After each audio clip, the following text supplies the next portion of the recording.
Guys. Hi guys, this is Tammy. Oh, also Kathy. Hi guys, this is Tammy with a coupleadventurers.com, and this is hashtag Creative Innovators. And today we have Kathy Grillo of Kathy Grillo Design and Kathy Grillo Art. Thank you for joining us today, Kathy. I am so excited to interview you, to talk to you. Can you first off tell us a little bit about you? Tell us how you got started in art. I have done art probably as long as I can remember. I was always like that kid who was like, even in coloring books, like shading. So like I have things from like years ago that, and it's like shaded. I'm like, oh, look at that. But I did like every art class I could take all through like school. And I really, really, really wanted to go to the Art Institute.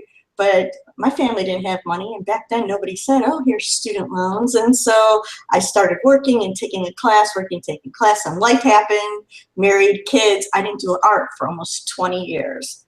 And so, you know, the kids get older and you have to find some things. And I said, oh, I'm going to go and buy some pencils and a sketchbook. And so about 7 years ago, I did.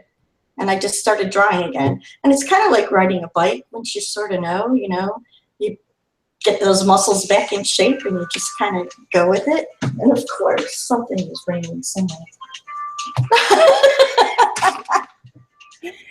So that's kind of cool, because I know that I went through the same thing. I did the exact same thing, coloring crayon, doing the whole thing, doing art. Life happens. And then again, also like you said, 20 years, no art.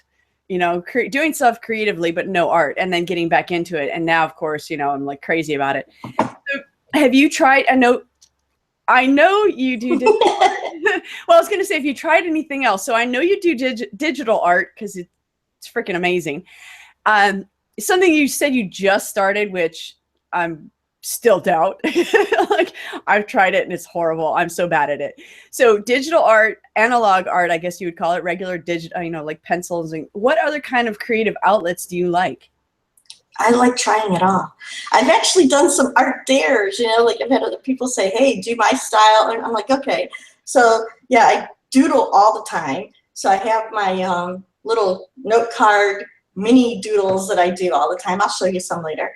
And I've done mandalas. I've tried henna. I do watercolors. I have some paint over here. I'm actually painting with glitter on canvases over here. The chalk stuff that's behind me, that whole wall is a big chalkboard, so it gets changed all the time. So yeah, it's just whatever kind of hits me at the moment, I kind of do, unless somebody's paying me for it, but then I have to do what they want me to do. But otherwise, it's just like, okay, I'm willing to try it all. I wasted enough time. I know, so you got to try everything. So have you settled on one thing in particular, or are you still bouncing all over and trying different things? I know you do a lot of digital art. Is that, I just lost you now. Your favorite? Are you there? I can't hear you. Can you hear me still? Yes. We had technical difficulties earlier. What did I do before? I could hear her. OMG. Live TV, folks. Live. Yes. This is what stuff happens. I'm telling you. Technical difficulties. We're good. I'm just going to die. I'm going to have to I have to turn on Periscope, I think, to hear you. This is good. This way. I don't know what happened. It might echo. Let me see if I can turn this down. I'm so sorry. I'm going to cry. It's okay. All right. Mute.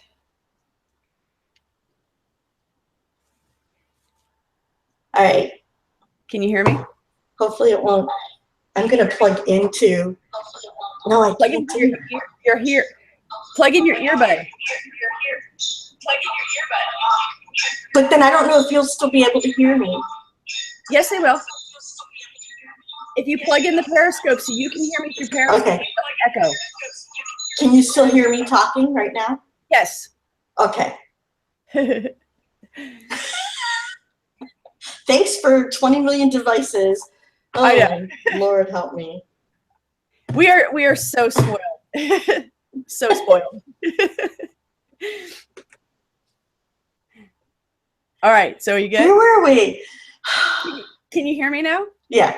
Okay, good. All right. So, Yeah. have you settled on digital art? Are you still like all over the place and playing with different mediums, or is digital art right now your,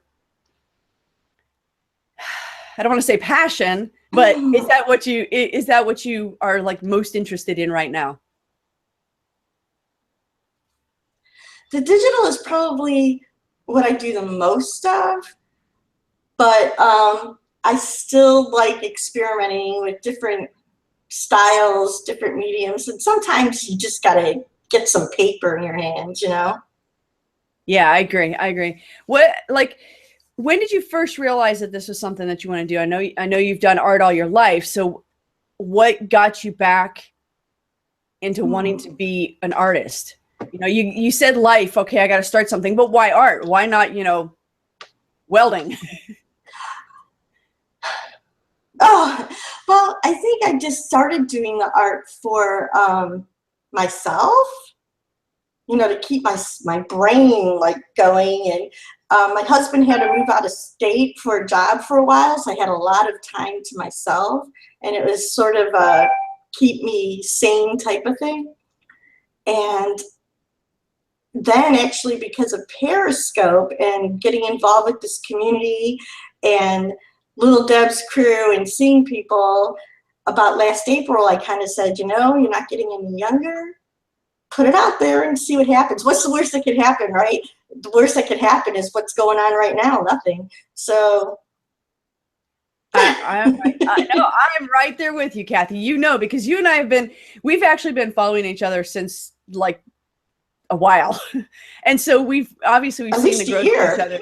Oh yeah, at least a year. And then it's also nice to be able to, like you said, with Little Deb's crew, I haven't been as active in there as I want to be because I'm, focusing on doing this, but it's still fun to go in and check out what people are doing and sharing our work and getting feedback and getting good feedback, getting constructive criticism, getting, the boost. Oh my God, I love that. Here's what I love about it. And that's what kind of gets you to keep going. So you said you were creative as a kid. Was it something that was encouraged in you, or was it something that just was like, kind of not really pressed? Does that make sense? My mom is very crafty, but I think I'm the only art person in my entire family. So even now, like, nobody else I live with, so it's kind of like a foreign thing to them. They don't kind of get why I get it so much. My parents did have a really good friend of theirs who was a professional artist. His name was Jim Seward, and he used to do like the professional portraits for all the mayors and all sorts of stuff like that. And when I was about 12, 13, he sort of took me under his wing, and I would go to his house like on Saturdays and hang out with him in the studio, and he would give me, like, teach me basics and how to do things and let me play around. And I did that for about 4 or 5 years with him. Not every Saturday, but pretty much. That's pretty cool. And so that was a very good mentoring experience. And him and his wife made a living from art. So that's something that's encouraging to know. Oh my gosh, there's somebody that's a part of my life that is doing this, that I can talk to, that, has helped encourage that. Sometimes it's hard because if you don't have someone who's encouraging it, unless you've got like an online community, there's a lot of people out there who feel like they're the only ones who are going through, having to teach themselves. Which we didn't have. Yeah, I know. We didn't have that. So if we didn't have somebody in our life who's either artistic as far as family's concerned, that we can see what they do and what they go through, or having a mentor, like you said, it's kind of difficult for us to get that encouragement that we need to continue being artists and holding on to that poor little spark of fire that just kind of, for sure, sometimes gets a little dwindly. So I know that you have like all different kinds of stuff. You do like fashion illustration. I love your ballerinas. They're absolutely gorgeous. But then you also do, do animals, you do insects. Where do you find inspiration? Yeah, you do all kinds of stuff. Where do you find your inspiration?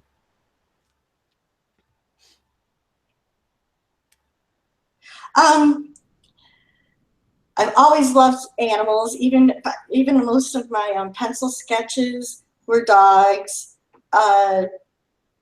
The dancers came from actually almost about a year ago.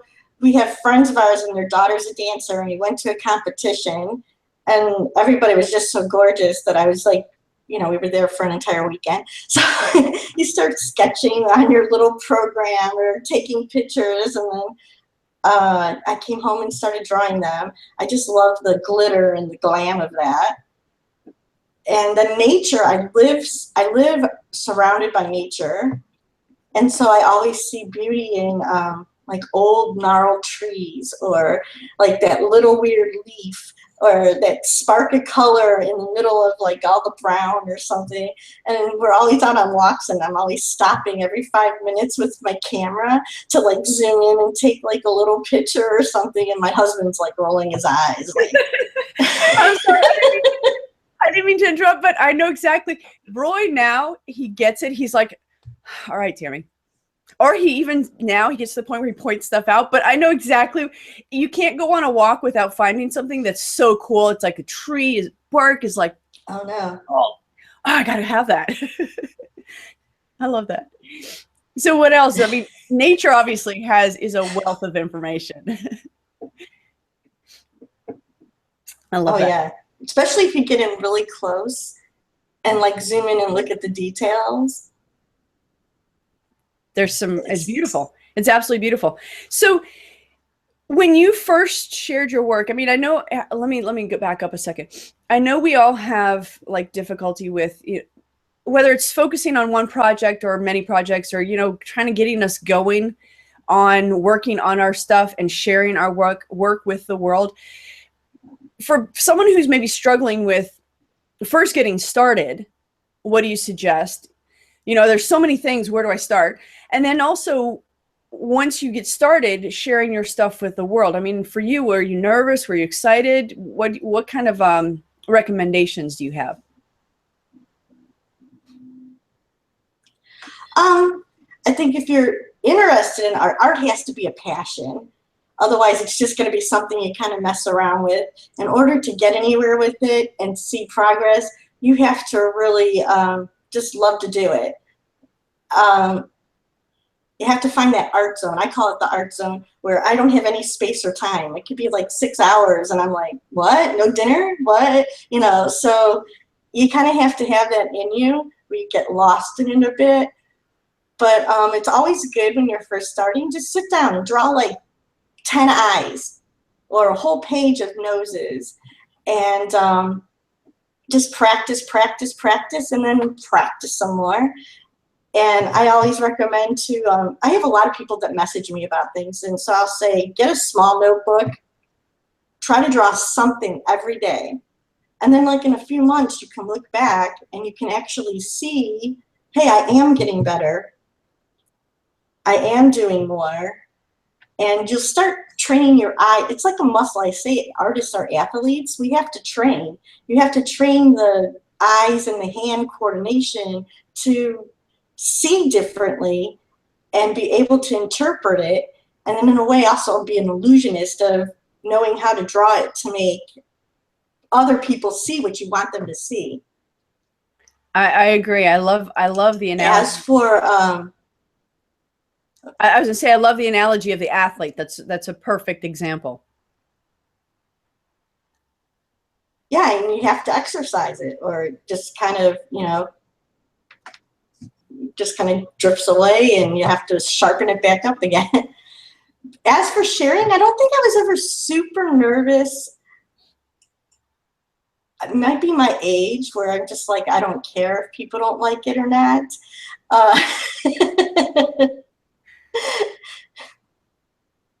Yeah, so I just post, and who likes it, likes it. Yeah, I'm the same way. I'm like, you know what? If you don't like it, I like it, so that's fine. And it's funny because the more I put myself into the work, I think the more people like it. If I try to do something for someone else because I feel like that's what they're gonna like, it doesn't feel right to me, and so it doesn't turn out right. And I don't know if you have that same experience. I do and I don't. I mean, because sometimes when I'm doing a custom piece, when somebody sends me a picture of their dog or their dress or prom, it do have to make it look like that specific dog, but there's still my own style, and there's still what I know might need to be seen that a photograph doesn't pick up in order for it to come across right in a painting.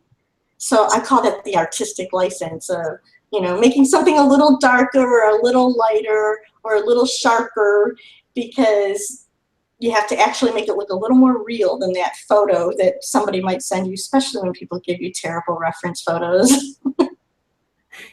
Get the blurry out of focus, not a good pose. You just kind of there. Yeah. So what kind of advice would you give someone who maybe doesn't feel that they're creative? Oh, no, no, no. Everybody's creative. All art is art. I don't care if you're 3 years old scribbling, it's art. If it's something that came from you and it's your expression of whatever it is you're feeling or whatever you feel like doing with that medium, swirling your fingers in it, whatever, it's art. Somebody's gonna like it. And the only one that really matters is if you like it. And not everybody is meant to be a realist like me and get into all the details. Some people are going to be impressionists like you. And some people need to realize, stop fighting what your individual style is. I mean, there's a lot of people who really try to draw realistic and they can't, and they get all mad. Well, hey, you might not be born to be a realist. Try something different. See what your feelings are. Go for it. You have to let, like you said, your emotions, your joy has to come out, and that's what you're going to discover as you come along your own style. Everybody has their own style, thank God. How boring would it be if we all did like the same stuff? Ugh. I completely, oh my gosh, I completely agree.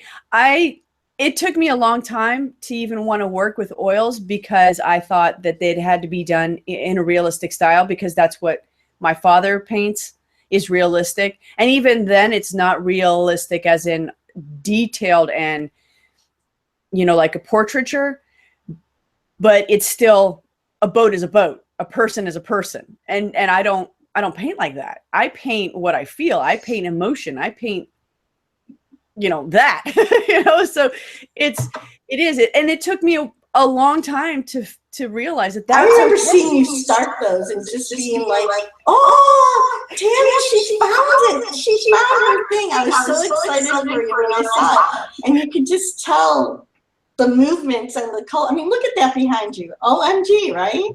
Yeah. And and now, now I know that's, if you saw the first, and I have to post them on my website, I keep forgetting, but when you first saw me working with the oils, I was trying to do realistic stuff. I was trying to do like landscapes, in a impressionist kind of a way, but not at all intuitive.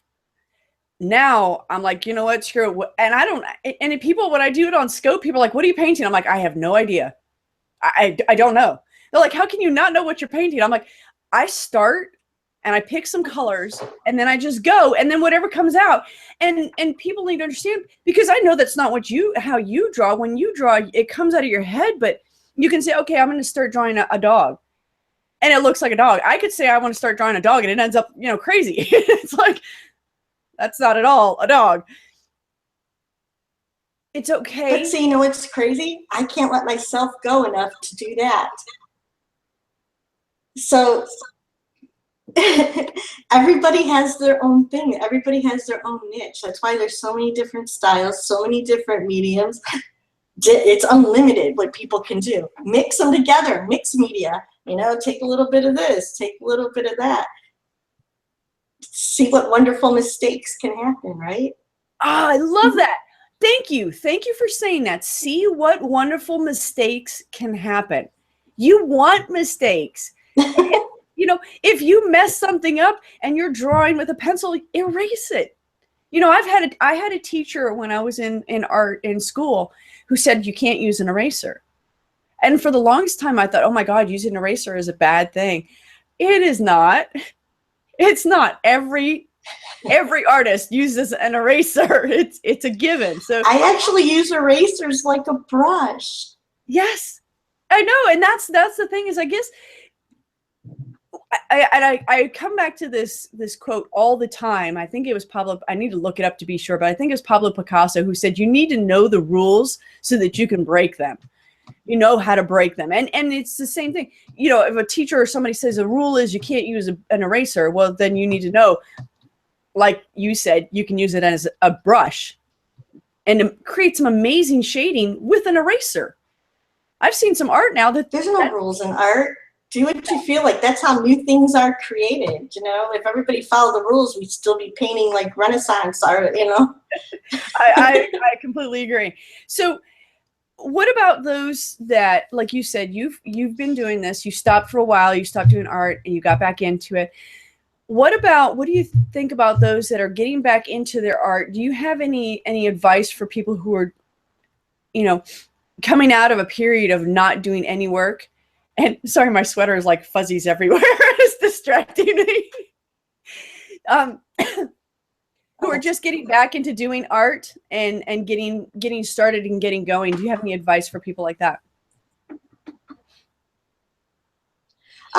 First, if you feel that desire to do that, you know, just jump in and go for it. Get your creative juices flowing in. I started with the pencil drawing, one, because it was affordable and easy to carry around. It all depends on, you know, how much disposable income you have that you can toss around at supplies, because we all know that supplies are expensive, which is another reason why I love digital so much. But some people just get canvases and start slapping paint around and seeing what happens. But I mean, you want to just take the time. I myself looked up some free stuff on, thank God, the internet now. I would, if they would have had internet when I was like first learning and younger, you know, I don't even know where I'd be now. I'd be probably crazy.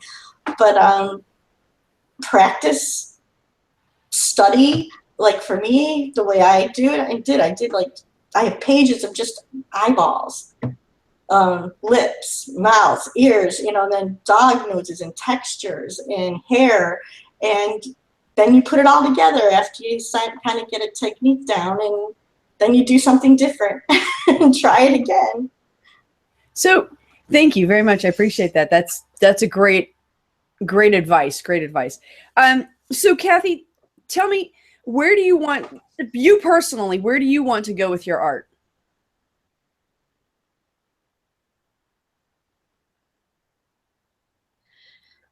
Everywhere. I'm working really hard right now, just putting myself out there, doing this social media, and that's like teaching an old dog new tricks, you know. I'm trying to figure out all this social media stuff. But I kind of believe what's meant to happen will happen, and as long as I'm open to it and put myself out, what happens comes my way. I'm lucky, I guess, that I have the support of my husband, so I don't have to worry about my art actually like providing every bit of income for me. So I have a little freedom that way. But yeah, commissions, I'd love to have people, you know, the pet portraits, I really love that. I'd love to do pet portraits. So the custom illustrations is probably what I sell the most, or people come to me for the most. And I could do that till I'm 90 years old. So given that, this is my final question, what kind of a legacy would you like to leave?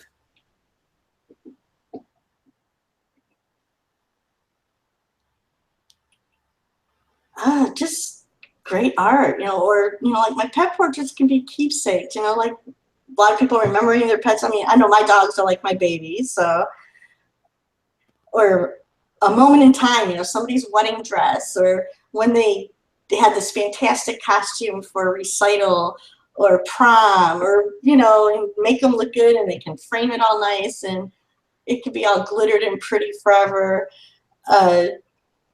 Someday maybe my grandkids or great grandkids will look me up on YouTube or something and be like, hey, look at what she did. That's pretty cool. That would be kind of neat. I'm right there with you. I think that that's, you know, our art is what we want to be out there, and we want people to share it. We want people to enjoy it. We want people to, want it to make them happy. I think that's why as artists, we're like, all this nasty stuff around, just do some art and you'll be fine. You know? Just paint and you'll be good. Don't worry about the mean people. Oh, yeah. Yeah. So let art rule the world. Oh, that'd be so great. Oh, that would be wonderful. So thank you, Kathy. I so appreciate this. This was so much fun. We had little technical difficulties, but that's perfect. I've shared all your stuff, all your connections, Instagram, Periscope, Facebook. You're like everywhere. If you look Kathy up on one social media, I'm everywhere.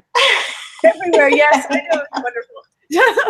Thank you, Kathy. I'm gonna say goodbye and turn off the broadcast. Thank you very much, Kathy. I appreciate it. Do you have any final words? Oh, no, just, you know, I'd love to connect with everybody, and it's not about sales for me, which some people I think who aren't artists think it is about sales. I like developing my art community. I'm very open to everybody, like questions, or like I said, I have several people who will message me, look what I drew, and what can I do with that? And I love that. I love seeing somebody else get that, that spark. So connect, say hi, you know, even if you just want to say, look what I drew, or what can I do better? I'm, you know, and I'm not charging for it, so I know. Just be a friend. Yeah, just share your work, and sharing your work with someone that like Kathy said, share your work with her. You know, getting feedback from fellow artists will encourage you, get you moving, get you creating, get you doing the things that you love, and get your work out there. Whether you want to sell it or not, it's a matter of getting your work out there and growing your creativity. Even if you just do it for you and you like it. We have a wonderful, wonderful artistic community, especially with social media. And I always call it the social media hood, because as big as social media seems, it's like that, it's a small world, you know, like we all sort of run into each other across multi-platforms. And it's a nice little community. Like I could go almost to any social media and there's going to be somebody I know, and I can sit there and say, hey, and feel at home. So it's really nice.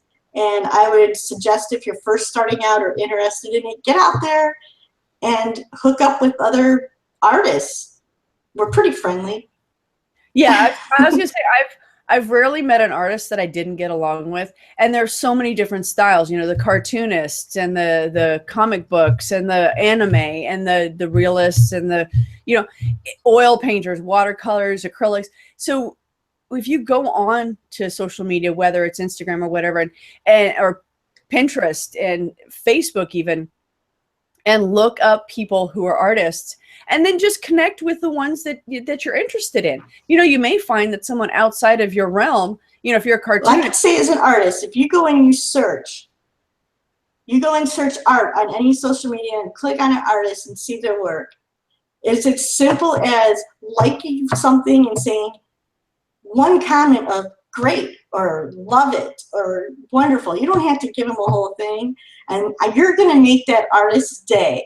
I know when somebody comments, it's like, oh, and you know, I try to comment back to everybody who comments to me, and it'll make my whole day, and I know I'm not the only one who feels that way.